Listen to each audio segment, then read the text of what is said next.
Hello and welcome. My name is Vladislav Novikov. My guest today is Yuri Rashkin, host of YouTube channel Rashkin Reports and a local elected official in the state of Wisconsin. Yuri, thank you so much for joining us.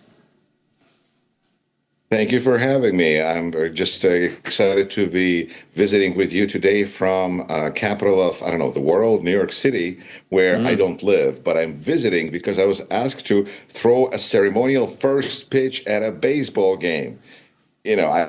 I couldn't pass it up. So I came out, and it was actually in support of Ukraine. It was put together by this gentleman named Dmitry Sagalchik, who is involved in New York and baseball community and organized an annual charity game for Ukraine at a baseball stadium. We got these cool T-shirts. I threw out a baseball pitch. I didn't hurt anybody. Fantastic. You know, Yuri, we have a good news too. Now to the US and the silence from one man. Donald Trump is unusually quiet after the Ukrainian strike. He hasn't posted any angry comments or blame Ukraine for derailing peace efforts. Why do you think that is? Is this a thing of a shift in his position or just a calculated pause?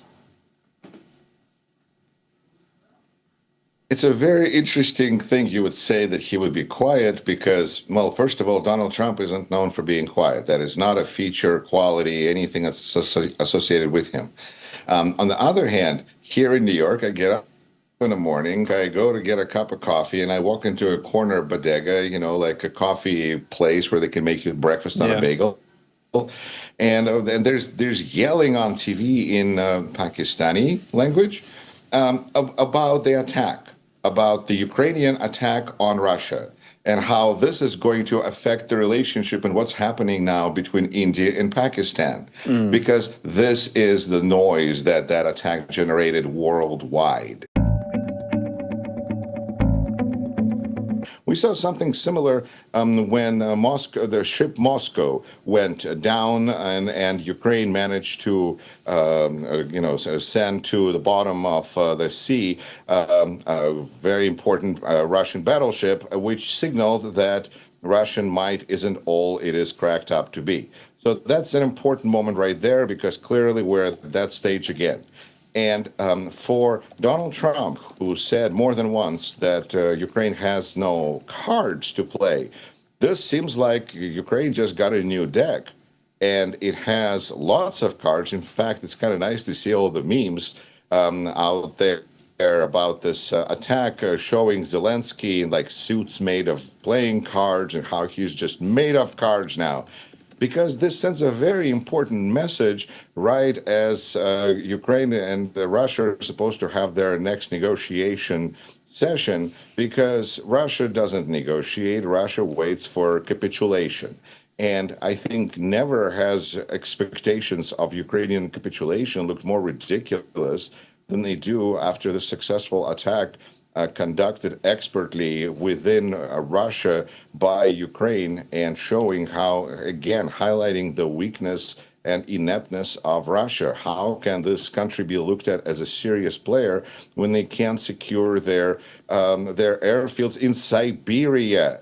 And there's of course, Russian, as they're, spinning this as Pearl Harbor, which, of course, on one hand was a terrible tragedy for the United States, but on the other hand, ended with a more terrible tragedy of dropping 2 nuclear bombs on Japan.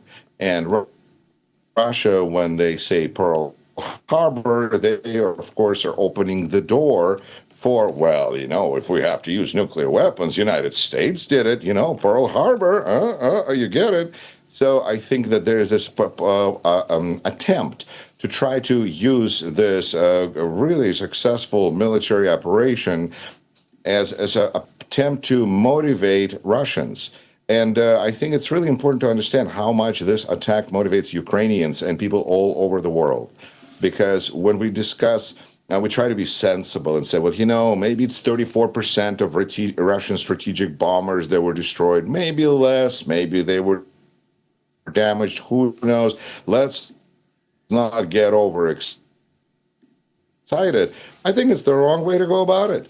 because I think we should get those victories the same as we need to acknowledge the tragedies. And I think that it's an amazing battle that Ukraine won. And the fact that Donald Trump refuses to acknowledge it, well, it speaks poorly of Donald Trump. Not the first time today. But at the same time, it highlights how strong Ukraine is. And this is exactly what I've been saying for, I don't know, for a long time, that rather than speaking from the position of Ukraine needs to speak from the position of strength. Yes, you can't initiate these kinds of operations every day, perhaps, but think about the powerful effect that the pager operation had in Israel and on terrorists in Lebanon. When, all of a sudden it turned out how vulnerable the whole structure was to being incinerated by a set of pagers. And so I think something similar we're observing here, where this is not necessarily Russia's Pearl Harbor, but more like Russia's pager explosion, where something that was held so close and so dear and so important blew up and went up in flames just like that. President Zelensky says Russia's losses will force Putin to negotiate, but isn't it more likely that Trump will be the one to push Russia to the table? Yesterday's drone strike on Russia airfields was extraordinary, and you already mentioned that. Some even compare it to Pearl Harbor in terms of impact. Do you think this attack will really influence the path to negotiate? Well, one thing about being a dictator means never having to say you're sorry, you failed, that things are not working out, because you're a dictator, you're in charge, this is it, this is yours. And I think that Putin put himself in a position consciously, on purpose. He is in that electric chair of Kremlin where there is no retirement. And he's there until the end. And his desire is to clearly subjugate Ukraine. And everything he continues to do, no matter, he just it doesn't seem to change his mind. However, at this particular point, at the moment in time, because timing matters and location matters, and timing of this is that right before negotiations, you have this attack, which I think really clearly sends a message that Ukraine is in no position to capitulate. And in fact, anybody who thinks that after this successful attack, Ukraine is going to be capitulating doesn't understand the dynamics and missing certain pieces of information in their daily briefing, because that is inaccurate. And I think it is really troublesome and yet a sign of times that here in the United States, we're discussing that our Director of National Intelligence, Tulsi Gabbard, is planning on or looking at ways to make this intelligence briefing for our president more interesting, more engaging, more like Fox News video report, because that's what President watches. So while Ukraine is executing these, really great campaign that are powerfully subversive and raise the battle spirit of Ukrainians, we have a Paco should be arrested. So there's all of a sudden we see that there's a weakness in their strength, and then there's ways of projecting each, and we see how leaders of different countries are doing it. Will Putin be pushed towards negotiation table? I think he's going to feel very embarrassed. And the problem with making people who consider themselves to be powerful, reminding them that they're not powerful and really shaming them and embarrassing them, is that there's going to be a reaction. It's going to be depending on who is what available and so on. And once again, when Russians open their mouth and speak about Pearl Harbor, that means that in their mind, they're opening a justification for using nuclear devices, nuclear bombs, as a response for this. While really what that meant for the United States is that we buried at sea our old fleet and we built a new fleet, and we rearmed our army. We made our army a priority, and in just a few years, we were a crucial part of victory in World War II. So I think that this is another example of Pearl Harbor that Russians are missing, because building things isn't what they do. The bombers that were destroyed were built by, in the Soviet Union, quite likely in Ukraine itself. But now they don't build those things anymore, and now they won't even have them for part much. Maybe they'll be able to make like monuments out of them, of the battle of whatever. I think that Putin is going to go to negotiation table when he's not able to respond. So this is where if response looks laughable, then I think this is when we see that whether Putin wants to fight or not, it doesn't really matter because he's not capable of much. He's sitting in Kremlin, he's pressing buttons and nothing happens. But we're not there yet, because even if Ukraine destroyed 34% of Russian strategic aviation, there's still 66% that can go and do damage and attack peaceful civilians, because that's what Russia does. Russia is not interested in winning on the battlefield. They want to terrorize the population into subjugation. So when people are celebrating, it has to be done with the understanding that there will be price to pay, because this is a war, but that without the victories, without battles that you win, it's hard to have a war that you win. So first, you got to have some battles that you win. And I think I like actually that this attack is also being compared to the successful Ukrainian attack and in the fall of 2022, where we saw that Russians can run very, very fast. And that was an important moment, too, because those moments, they live for a while. They matter. I think that the Moscow ship that went down resulted in stamps and mail stamps and lots of different graphic and art and cultural impact of that ship that it never had when it was just a military installation. But when it became a cultural symbol for failure of Russia, that's when it became really, truly symbolic. So I think that Ukrainians are doing the right things and they're going to have the right results. Russia is doing the wrong things and they're going to have the wrong results. Okay, Yuri, let's talk about U.S. economy and growing risk. JP Morgan warns that American bonds market could face serious trouble if Washington doesn't act on the national debt. What exactly is going on? I think there's a lot of uncertainty. And, just because I'm in New York City doesn't mean that I know precisely what's going on Wall Street. But when Jamie Dimon says that there could be a crack in the bond market, I tend to believe him because he seems to be in the know about things that are happening. He runs a pretty big corporation, and Chase. So I think that we should listen to him. But this is a fundamental issue of Trump administration where experts are considered a threat. And if loyalists are considered a strength.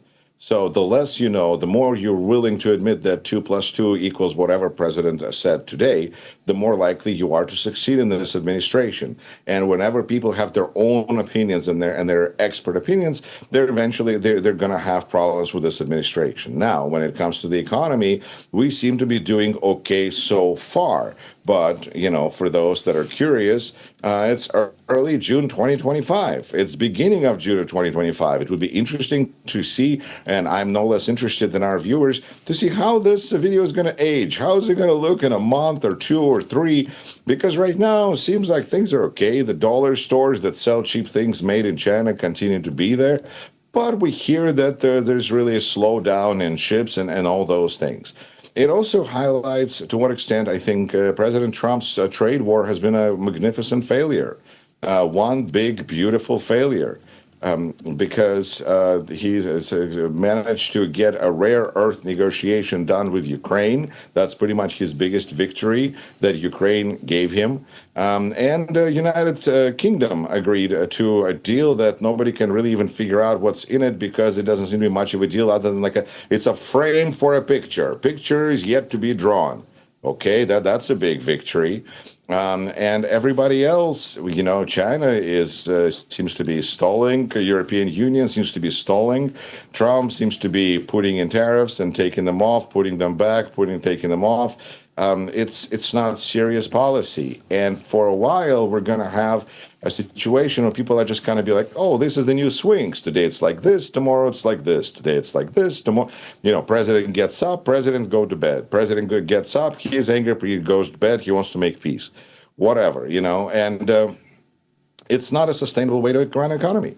And I think people are very nervous from that level. And at the same time, we have a big invasion essentially from artificial intelligence, which is just as much as it is changing the battlefield in Ukraine, is changing our economy and our employment situation here in the United States. And we have people graduating from universities looking at a possibility of having a difficult time finding a job because artificial intelligence essentially replaced them, which is ironic because so many of today's college students got through college using artificial intelligence. So, you put in what you get out, get out what you put in. But that's, neither here nor there. I think that this administration is also bringing a staggering level of corruption to the United States, which we're not quite familiar with and not sure what to do with. We're relying on our institutions. While Donald Trump is emptying out those institutions, fires people, people quit, and those kinds of things. Elon Musk, who's, I guess, the latest quitter, the black eye recipient in the Oval Office, that's the level at which they operate now. When you leave White House, you have a literal, I guess, black eye now. It's not just on reputation. It's not just a mark on your company. Elon Musk, a beautiful example of somebody who came too close to Donald Trump and is getting destroyed now, because his company is being shredded, and there's a possibility that Donald Trump will want to go after Elon Musk next. Because you know what? Elon's got a lot of money. Donald doesn't like that. So we'll see how all of these things play out inside the United States. But the situation is such that we're finding good news in Ukraine these days. Mm-hmm. And finally, China and the US, is the trade war over? There are reports of a possible phone call this week between Trump and Xi Jinping. What's the current state of US-China relation, and what should be expect from that conversation? Could this be a reset or just more tension? There doesn't seem to be any real indication that China is interested in really improving relations with the United States. I think they're, at best, not really standing in the way of Donald Trump trying to get himself out of the hole that he dug himself into. But they're not really helping either. And the situation seems to be pretty desperate for the United States, more so than for China, because you can't have a trade war with a dictatorship, because you're kind of missing some of the variables that are so important, like upset consumers. Because upset consumers in an economy that depends on consumer spending is an important feature. Upset consumers or upset people that lost their jobs at factories, it hardly seems to be something that is going to change the power dynamic in China. So that was a fundamental miscalculation, and it's interesting to see how we're also seeing that Donald Trump's trade advisor, Peter Navarro, is being pushed and further away and down and out because of his policy. Even though he was willing to go to jail for Donald Trump, apparently even that did not compensate for the fact that he essentially is destroying the world economy and the United States economy first. So I think that China is looking at we have a president who can't wait for anything. He wants whatever he wants now. We know this since the moment that he admitted on the bus that when he sees a beautiful woman, he just can't help himself, but he wants to grab her, and he does, because that's what you do if you're blah, blah, blah, blah. And here we go back to what we know. And on the other hand, we have China, who expects to sit on the river bench, whatever shore, while the body of the enemy floats by. It's a very different dynamic of looking at time and expectations. And I think that's where the Trump administration is in a very vulnerable position. United States is also in a very vulnerable position because we have become accustomed to this world trade and live in the world where we've been told many times that it can't be any other way. Of course, we have to rely on these other countries to produce T-shirts and clothes, because we're not going to make those in the United States anymore. And then, kind of these assumptions, not realizing that we can have somebody come in charge who is so bad at running a business that he filed bankruptcy 6 times, and he was still elected president, so he's not going to make sound, rational decisions when it comes to business operations. He doesn't do that. That's not how he functions. And we're all paying a price for it, naturally. Because, of course, the price for tariffs is paid by consumers. It's not paid by China. You know, when Donald Trump says the trillions of dollars were put in our treasury by these other countries who are paying tariffs, that's ridiculous, because that's money being taken away from American consumers and American taxpayers, American voters quite often, and being extracted. You know, it's like a reverse Robin Hood, who takes money away from the poor and gives it to the rich. Hello, that's Robin Trump, and we don't really like it. We don't seem to appreciate it. We would like to vote against it, but we don't have an opportunity until one comes up in different places here and there. And I think the elections are so important to follow throughout, and people do, because that's an indication of the popularity and the ability of a politician to pressure through with their agenda. And when it comes to foreign policy, I just, I'm curious how bad things are going to have to be before Congress really does take away that power away from president, and what indication is it going to be? How bad are things in the United States at that point, where United States Senate actually does step in and does its job of taking away power of tariffs from president. Just scary to imagine how bad things would have to be for Senate to be able to pull themselves to do that kind of a thing. And in the meantime, the dynamic that is also interesting with China is that China is so close with Russia, and Russia has now a controlling stake in American president. So the power dynamic there is very interesting to me, because while some people think that this doesn't put Putin in a good position, I feel like it kind of does. Because when you have an American president who is willing to do anything to be on good terms with the Russian president, and a Russian president who has good relations with China, while Russia is still, being heavily dependent on China, I think its status there is kind of rapidly rising. Of course, when Ukraine does what it did yesterday and destroys and does so much damage to Russian military, it doesn't look very strong, and I don't know what country would want to support that. But if United States is not going to be, if we're going to basically wash our hands and walk away, then what is going to stop China from being more involved in helping Russia militarily? Mm-hmm. And that means that we could be shifting into another stage of this war surrounded by AI drones, and that we're looking at a very dangerous and difficult world then. And China could be just another stage of how we get from here to there. Yuri, thank you so much. Really appreciate your time and insight. Great having you with us. Thank you so much.